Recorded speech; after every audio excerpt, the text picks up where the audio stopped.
এটি টরন্টোর বিখ্যাত Eaton centre.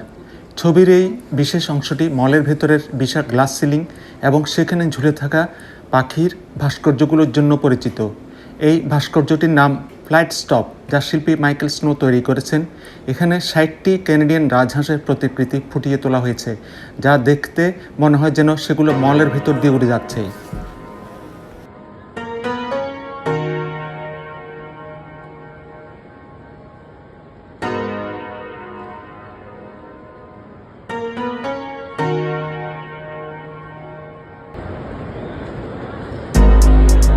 I've been going out of my way for us, and I'm not okay. The sun ain't gon' shine all day. Can't wait to see it on your face. Girl, you know, gotta do better than walking, I'm dodging.